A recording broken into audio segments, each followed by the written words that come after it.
بسم اللہ الرحمن الرحیم۔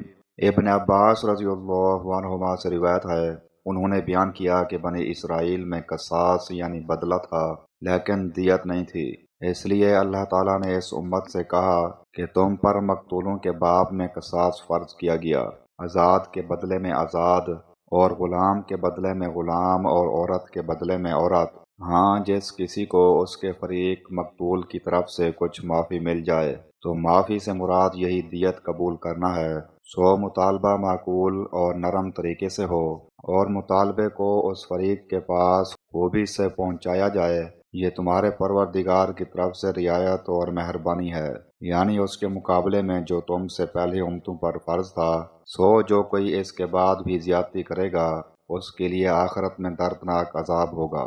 زیادتی سے مراد یہ ہے کہ دیت بھی لے لی اور پھر اس کے بعد قتل بھی کر دیا۔ صحیح بخاری حدیث نمبر 4498۔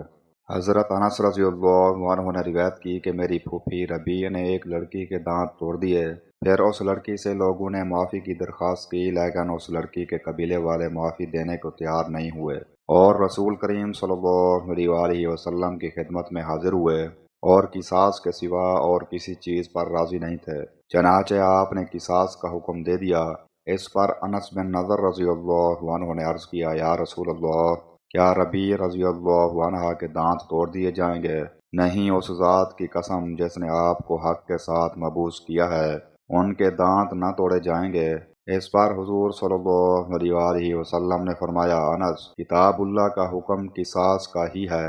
پھر لڑکی والے راضی ہو گئے اور انہوں نے معاف کر دیا۔ اس پر حضور صلی اللہ علیہ وآلہ وسلم نے فرمایا، کچھ اللہ کے بندے ایسے ہیں کہ اگر وہ اللہ کا نام لے کر قسم کھا لیں تو اللہ ان کی قسم پوری کر ہی دیتا ہے۔ صحیح بخاری حدیث نمبر 4500۔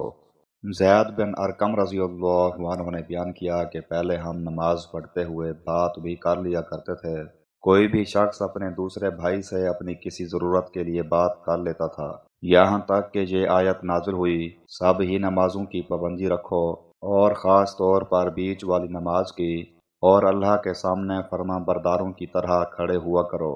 اس آیت کے ذریعے ہمیں نماز میں چپ رہنے کا حکم دیا گیا۔